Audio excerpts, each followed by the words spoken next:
the biggest entrepreneur destination on the planet. I'm Alex Worley. Welcome to Business Rockstars.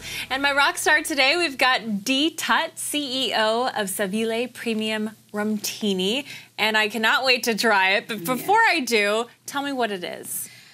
Well, thank you, Alex, for having me on, first of all. And Savile Premium Rumtini is an all-natural, gluten-free, non-GMO tropical fruit flavors, all-natural tropical fruit flavors, and premium rum. The rum was blended especially for our cocktail, and it's a pre-mixed cocktail. It's a rumtini instead of a martini. It's made with rum. You just shake the bottle and pour. So fun. Speaking of, let's shake that bottle and pour you a glass so we can try it. Well, I know what it tastes like, Alex, so this will be for you to shake. So you just shake the bottle and just simply pour over ice, and you have a mixologist stream a pre-mixed cocktail. Wow, that easy. Amazing. Yes. And the shaking part is very important, although simple, very important, because it's the natural ingredients, right? Right, and natural, as you know, natural ingredients tend to separate. And so we want to make sure that you get the full taste of the product. Yeah. So you have to shake the bottle to make sure the consistency is the way it should be. Well, cheers. Are you going to join me? Okay, cheers. Okay, I won't have you drink alone. Much more fun to drink with someone else. Wow, is that good? Oh, thank you, thank you. You really can, or at least I can, tell when something is naturally made because it tastes like real juice. Yes. You know, it tastes so fresh and amazing, and the rum is subtle, but it's there. Definitely there. You're like, girl, let me tell you, there's some rum in there. Oh, I love it. Thanks for letting me try it. Oh, thank you. So let's talk a little bit more about the entrepreneurial journey to get here, this amazing drink. First of all, you were making this for friends and family before it was even a business, right? Yes, actually, this drink is 30 years in the making. I was a hairstylist for about 19 years, but what prompted me to make this drink is, you know, I was entertaining for a large group of people, and we wanted a drink to go a long way that, you know, you don't have to keep mixing up things. So I searched and searched for recipes, and I came up with a rum punch. And through my travels of the 30 years, it's island influence, and I would love to visit the Caribbean on vacation. I would sit and glean with the bartenders in the Caribbean from some of my favorite islands, and I come home and test it out on my friends throughout the years, you know, and listen to their criticism. Oh, it's too strong, it's too sweet, it's too this, it's too that. So I finally tweaked it to, I believe, its perfection. People kept asking me to actually make it for their events. And I took that leap of faith, and, you know, they encouraged me to put it on the market. I took that leap of faith, and here we are. Yeah, so what was that moment that you decided, I really want to turn this into a business? The moment is that my spiritual teachings was saying that everyone has a gift. And I knew that being a hairstylist, although I love my clients, I love, you know, healthy hair, but that wasn't it for me. You know, it just didn't feel like this is something that I'm meant to do. I like to entertain, and I think it's just so befitting that I created a drink that helps you to entertain while you're at home or whatever.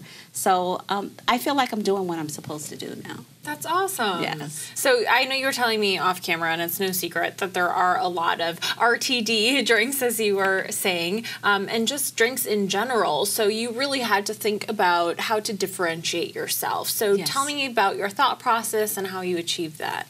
Well, there's a couple things. First of all, our packaging, it's different. A lot of people think it's a wine, but it's twofold. First of all, black labels, black bottles show premium, so that it's a premium product. If you look at most of the liquor brands that's on the market right now, everyone's come out with a black label or black something to show that and in this case, you've got the black bottle and then some black in the label as well. Right.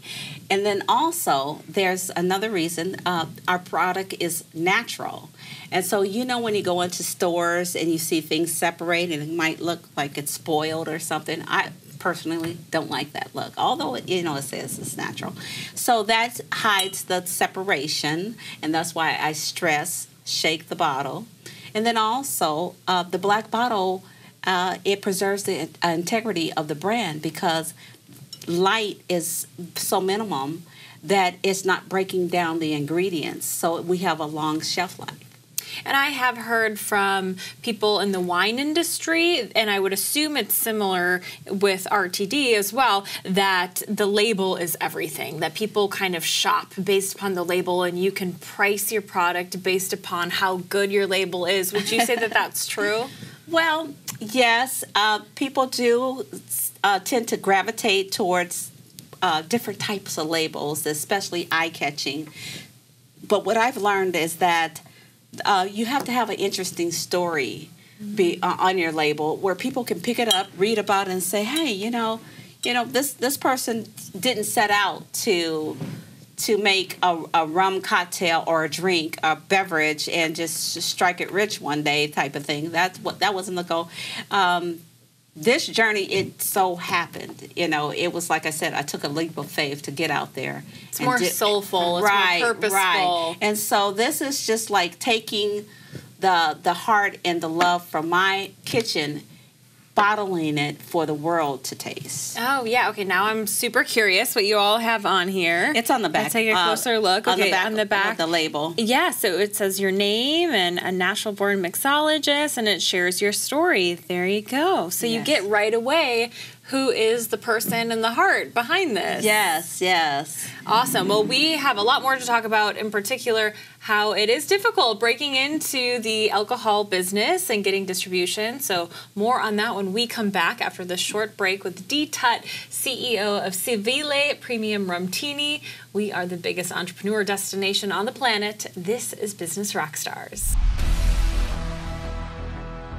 The biggest entrepreneur destination on the planet. I'm Alex Worley. Welcome to Business Rockstars, and we are continuing our conversation with Dee Tutt, CEO of Savile Premium Rumtini, which is delicious and so all-natural tasting and fresh and just great for a warm day or a cold day. Hey, yes. Either one, right? Yes. So you now are on many shelves, but that was a challenge getting there, right? That distribution. Yes. Tell me a little bit about that. Yes, well, of course, coming from a hairstylist background and coming to the alcohol beverage industry is a very large learning curve. So the first thing I did was, try to surround myself with people who are in this industry to tell me the ins and outs of the business. And they did let me know that distribution is one of the toughest things to get when you have a new brand on the market and you're not backed by big corporate dollars. I mean, distribution companies want to know you have millions of dollars or to actually market your product. So that has been a challenge for us. But we are self-distributing here in California through a warehouse that does all our invoices and everything. So to keep it legal, because alcohol is a 3-tier legislation. It's the manufacturer, it's the distributor, and then the retailer. So you have to go through all those channels. And getting it on the shelves, I was that one-person sales team that I set up a station here in California and going from door to door basically to retailers to get them to try. And then also this is a great poolside drink, where we're soliciting hotels and resorts and things like that to actually get the brand in because it's a quick pour. But the challenge is distribution basically and then marketing. So you said that you're working on getting investors to help you with that marketing component. What has that process been like? Grueling. No. I like the honesty. Hey, entrepreneurship is not easy. No, it's not. No. When we sit down, actually we're coming to the table. We're working with an investment group at this point. So they love the product. I met these guys. They were terrific guys out of New York. At an investors platform, we got to showcase our drink. People love the drink. It showed how people gravitated towards our section to actually try the drink because someone else in the room says, oh, did you try the Rumtini? Did you try the Rumtini? So they came to us and said, you know, I like your spirit. I love your brand, your presentation. You know, we would like to work with you to get you where you need to go. And so that has been a blessing in a sense, but we are actually getting ready to sit down, hopefully within the next couple of weeks, to talk to the investors that they have lined up for us for the brand. So going back to our conversation earlier, what are some other maybe legal considerations that a liquor brand needs to take into account when they're starting their brand? Definitely, you have to follow the legal structure for alcohol. They are very stringent on how to regulate alcohol. A lot of people want, well, you know, when I'm at an event or something like that, they want to buy a bottle. Well, we as the manufacturer wholesaler cannot sell actually bottles to people. We have to sell to people who have liquor license. We don't hold the liquor license. We have what you call a basic permit in order to distribute liquor, but not to actually sell the alcohol. So you have to stay in compliance, and then you have to be in compliance with the state. They have to know who's in, you know, what they're selling, what you're selling, you know, how much alcohol is in it, and they want to make sure that, you know, everything is legal in the drink, that you're not, you know, going to get people sick or whatever. So there's a lot of legalities as just following the structure. And every state's different. Every state is different. Not only for where you're based, but also for where you're selling to, I would imagine. You have to keep in mind the various laws for every state that you're selling in. Yes, like for instance, in Illinois, you cannot sell liter bottles in the average liquor store, whereas in California you can. So there's just certain laws you have to know about. When you're research. Yes, research. Awesome. Yes. Well, on that note, thank you so much for stopping by and for letting me try your amazing drink. I wish that all of our audience could try it too, but they can get it through you. Yes. And celebrate their journey of entrepreneurship.